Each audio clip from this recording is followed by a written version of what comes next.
Bonjour mes chirurgiens bleus. Ouais moi je préfère quand tu nous donnes des noms de poissons. Après ça va être quoi? Boulanger rouge? Les peintres en bâtiment turquoise? Les assistants de direction? Alors là désolé mon pote, mais tu viens de rater une occasion de te taire puisque le chirurgien bleu est un poisson. Et pour la petite anecdote, on dit que c'est un chirurgien parce que cette poiscaille a un éperon, enfin un dos si vous préférez, qui est tranchant comme un scalpel. Tu veux te battre? Et du coup, si je l'ai choisi, vous l'avez compris, c'est en raison de sa couleur bleue. Une couleur qui est extrêmement rare à l'état naturel. Ah bon? Oh oui. Est-ce que toi, par exemple, t'as déjà vu du bois bleu, des feuilles bleues, de la terre bleue, ou même peut-être un animal bleu? Eh ben ouais, j'en ai déjà vu. Il y a des oiseaux par exemple qui sont bleus, comme celui-là.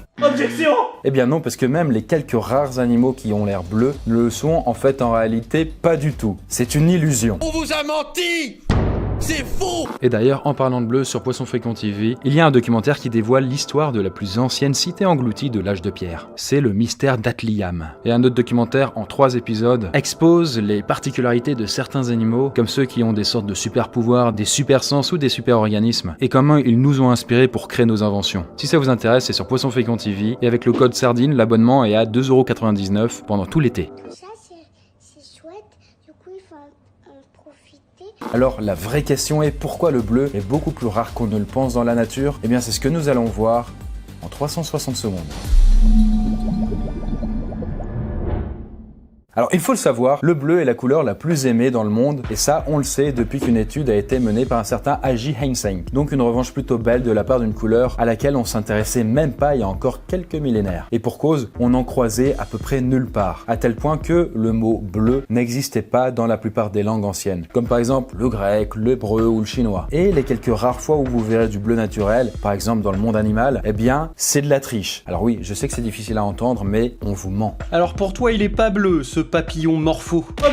Eh bien non, parce que ce papillon est un sacripant qui arrive à paraître bleu sans utiliser aucun pigment bleu. Vous voyez par exemple, si je prends cette Planète. eh bien du coup, elle est bleue parce qu'il y a réellement du pigment bleu dessus. Si je prends cette chemise, elle est bleue parce qu'il y a du pigment bleu. Des patates bleues, des bonbons bleus, des chips bleus. Mais tout ça n'est pas naturel. Ça a été créé artificiellement par l'homme. Et si par exemple tu veux un animal qui triche pas, bah par exemple il y a le flamand rose qui est vraiment rose. Et du coup voilà, le flamand est honnête, il chope des pigments en bouffant des crustacés roses et du coup ça déteint sur lui. Donc on dit que sa coloration est pigmentaire vu que ça vient d'un pigment quoi. Alors que cet escroc de papillon morpho, lui, il a une couleur qui est dite structurelle, vu qu'il doit sa couleur à sa structure. Et vous allez voir que c'est pas difficile de différencier un pigment d'une structure. Si l'on zoome sur la plume du flamand, on verra que la teinte est rose, même dans le très petit. Alors que si on zoome beaucoup, jusqu'à l'échelle du nanomètre, sur l'aile du papillon morpho, on voit juste des structures grisâtres. Étrange. Ces structures ne sont pas bleues, mais elles emprisonnent la lumière, à l'exception des fréquences qui correspondent au bleu. Et le résultat, c'est que les ailes nous apparaissent bleues, mais seulement si on les regarde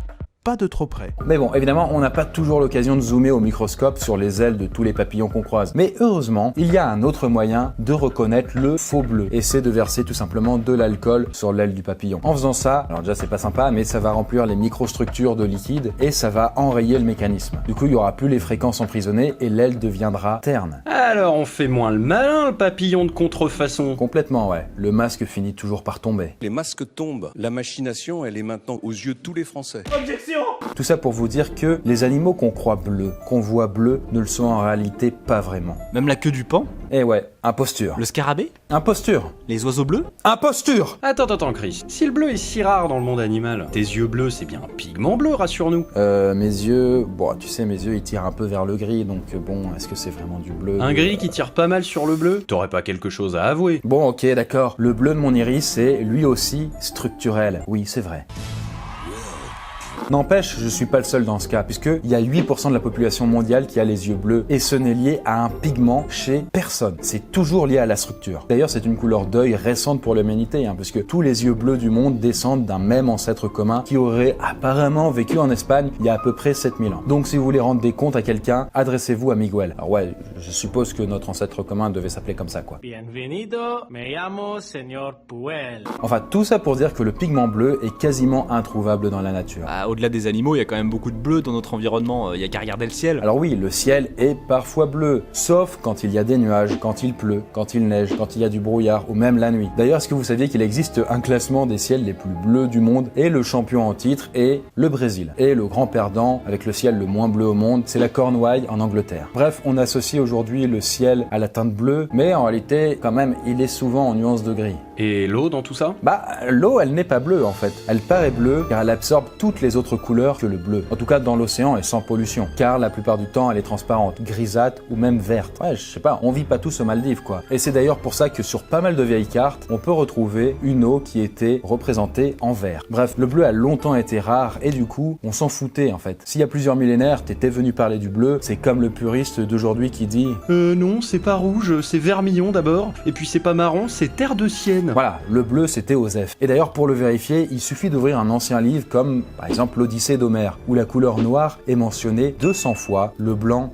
100 fois, le rouge 15 fois, et le bleu 0. Et pire, il y a même certaines langues qui ont longtemps regroupé sous un seul terme toute la gamme qui va du bleu au vert. Ah ouais, donc ils mettaient un peu toutes les couleurs froides dans le même panier sans distinction. Oui, mais encore aujourd'hui, c'est toujours un peu le cas. Regardez par exemple cette roue chromatique qui représente toutes les couleurs visibles. Est-ce que vous ne trouvez pas étonnant quand même qu'on ait 3 termes dans les couleurs chaudes, puisqu'on distingue le jaune, le rouge et le orange, qui est lui-même un mélange juste de jaune et de rouge. Alors que pour tout le spectre froid, allant du vert au indigo, bien c'est beaucoup plus compliqué. Et par exemple, entre le vert et le bleu, il existe une couleur qui s'appelle le turquoise, ou autrement dit, du cyan, que la plupart des gens ne distinguent pas. Pour eux, c'est du bleu-vert, alors qu'en réalité, c'est un mélange entre le vert et le bleu, au même titre que le orange. Bill. Et oui, à un moment, il faut voir la vérité en face. Encore aujourd'hui, le bleu ne nous intéresse pas trop, car notre classification des couleurs est purement arbitraire.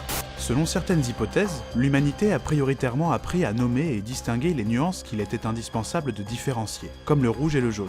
L'écart entre ces deux couleurs, c'est parfois l'écart entre le sang et l'urine, entre le fruit comestible ou empoisonné. Bref, entre la vie et la mort. Donc on aurait appris à nommer les couleurs qui jouent le plus grand rôle dans notre vie quotidienne et le bleu n'en fait partie que depuis peu de temps. Les pigments bleus synthétiques ne sont populaires que depuis le début du XVIIIe siècle. Bref, il aura fallu qu'on invente et qu'on répande le bleu pour commencer à s'y intéresser. Car bien en fin de compte, on finit par nommer ce qu'on remarque. Mais l'inverse est aussi vrai, on remarque ce que l'on nomme. Par exemple, les Russes apprennent le terme bleu et turquoise depuis le plus jeune âge et le résultat, c'est qu'ils sont plus performants pour distinguer les deux couleurs. Alors est-ce que finalement, on ne reste pas un peu aveugle à ce que l'on ne prend pas la peine de nommer? Et c'est valable d'ailleurs pour d'autres couleurs que le bleu. L'indigo, le vermeil, fuchsia, grenat, café. Est-ce qu'il est possible d'apprécier et d'apprivoiser des nuances que l'on ne sait pas distinguer? Et bien voilà pour la couleur bleu. Et je vous rappelle qu'avec le code cadeau Sardine, pendant tout l'été, vous avez un abonnement réduit sur Poisson Fécond TV, où il y a des tas de documentaires hyper intéressants bien sûr, comme les animaux avec des super sens, ou alors des découvertes de cités englouties. Sur ce, la Poescaille, à très vite.